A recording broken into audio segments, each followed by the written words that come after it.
One of the biggest keys to success and happiness in Cyrodiil is survivability. Everyone wants to do massive DPS and get the kills, but you must be alive to do that. This Brawler DK combines the two, DPS and survivability. With such balance and precision, it is my favorite character to play. This is a PvP group play build that allows you to jump into enemy front lines and push them back with a slow burn, executing a few squishies and taxing the resources the more tankier players, staying alive until you go corrosive and rain hell on the enemy and drop them on the floor, rinse and repeat until they're all dead.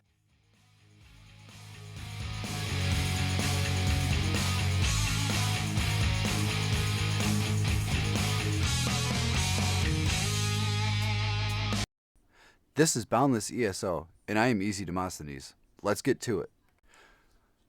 Alright, at first glance at the character sheet, we have 20k max mag, 33k max health, 28.5k max stam, with 5k weapon damage and 4k pen. 23k resistance is all around. Now notice the mag and stam recovery is pretty low, but we fixed that with the rest of the build. I use sugar skulls for the tri-stat aspect, and the extra health recovery is nice too. But if you want to go with a max health, max stam, or max health, max mag food, I've made that work too. Race is Imperial, mostly for the cost reduction, which is one of the things we use to mitigate low recoveries. We dump 64 points into stamina. Boon is Warrior for the extra weapon damage. Alright, first set we start off with this Plague Slinger. This thing hits like a truck when it procs, and it procs often. We're dual wielding sharpened swords with weapon and spell damage enchants on both. Looking at the Plague Slinger itself, we have 2 lines of weapon and spell damage, a line of max health, and then the bread and butter of this set. This damn skeever lays on the ground and does single player burn that is hard to beat with any other set. Tooltip right now says just over 4k a second for 5 seconds to the nearest enemy, however, fully buffed it sits above 5k, which in Cyrodiil is nerfed down to almost 3k. But that is almost 3k a second for 5 seconds of free single target burn, which actually puts a lot of pressure on people and makes getting someone down to execute range a lot easier. Backbar defensive bow. This comes in handy in the rare case that you actually need to regen some stamina. Just back out of the fight and do a couple of heavy attacks to recoup your resources and you're right back in the game. Also, if you find yourself being burned down because you've been in a fight too long and you forgot to rebuff, swap to your backbar, rebuff and heal up. That defensive enchant comes in handy mitigating the damage coming in. On our head we're wearing Gaze of Sithis. It's got a stamina enchant, and Divines will be on all armor. This is where a lot of our tankiness comes in with the line of health, health recovery, and massive armor. Sure, blocking's not a thing, but you can just heal through or roll out a Dark Convergence with this build. Mara's Balm is hard to beat in Cyrodiil. The armor, crit resistance, and healing all helps. But that free burst heal when you take damage with 6 or more effects on you is one of the biggest things that keeps us alive, and lets us keep up the offensive pressure so we can stay in the fight. We've got Magicka enchant, again, Divines. Shoulder is medium Battle Orcs for the extra weapon and spell damage, in Divines, with a tri-stat enchantment. Waist, hands, and feet are all Divines Plague Slinger, all with tri-stat enchantments. And on our legs we have Mara's Balm, in Divines with a Magicka enchantment. Now, I've done a lot of tweaking to the enchantments, which has burned a lot of Kuda, and this setup gives the best balance of resources. Also notice we are 4 heavy and 3 medium. This gives a great balance of tankiness versus damage from the armor passives. Remember, if you wear heavy armor, it's best served on the head, chest, and legs in order to maximize your armor stats. Jewelry is Mara's Balm, infused with weapon damage glyphs. Now the difference between purple and gold jewelry here is 16 weapon damage per jewelry piece. Purple jewelry grants the exact same stats as gold, so you can save your plating for another toon who probably needs it more. Alright, on to our skills. We'll start on our back bar. Buff up. We have Resolving Vigor, great dot heal, plus you get that minor resolve for resistance.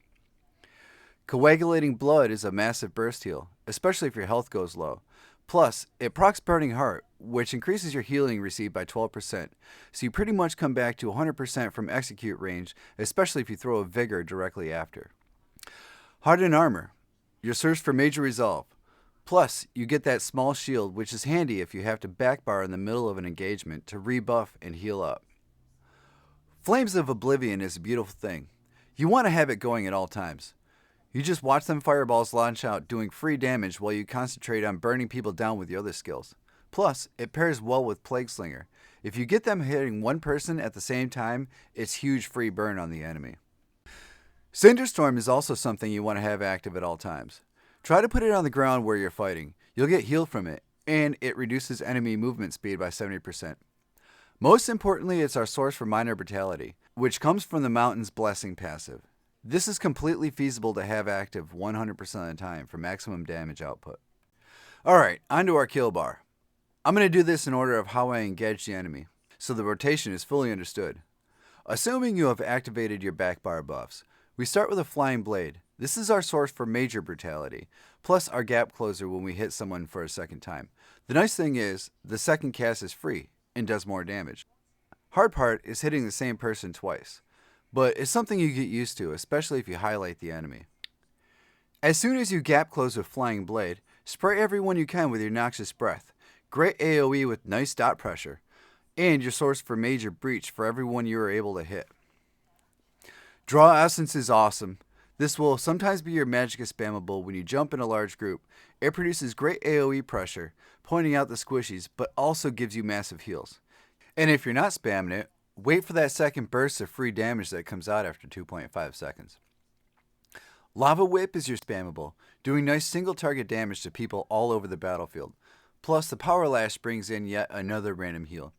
This also procs the Warmth passive, reducing your enemy's movement speed by 30%, which, if they already are affected by your Cinderstorm, adds up to 100% movement speed reduction. Whirling Blades is your Execute, and only an Execute. Do not use it until you see a low health player. If you jump into a group and start using this right away, you will run out of stamina and die. However, if you are patient and conduct a slow burn on your enemies, this does great AoE execute damage, so pay attention to your enemy's health bars. Corrosive is your main ult. By now, if you have jumped into a group, been patient, stayed alive, and started burning the group of enemies down, you may be low on Magicka and stamina. Using your ult, especially if you waited until 500, will almost completely restore your resources with the DK Battle Roar passive. Now it's time to burn all your enemies down and execute because you are ignoring enemy resistances, almost like your enemies are running around naked. Dragon Leap on your back bar is your secondary ult. Not every engagement will be perfect. If your potion cooldown is still going and you're completely out of resources, you don't have a corrosive yet, leap to do some damage and regen some resources with Battle Roar. Now we move on to our champion points. In the green tree, Rationer is nice. Everything else is for speed on the battlefield. One to highlight is Breakfall, because fall damage reduction comes in handy. In the blue tree, Untamed Aggression and Wrathful Strikes for weapon and spell damage. Reaving Blows is really nice for more health return, and Force of Nature to boost our penetration, since most people are running around with at least 4 or more negative effects. In the red tree, I run Celerity because movement speed is key to survival on the battlefield.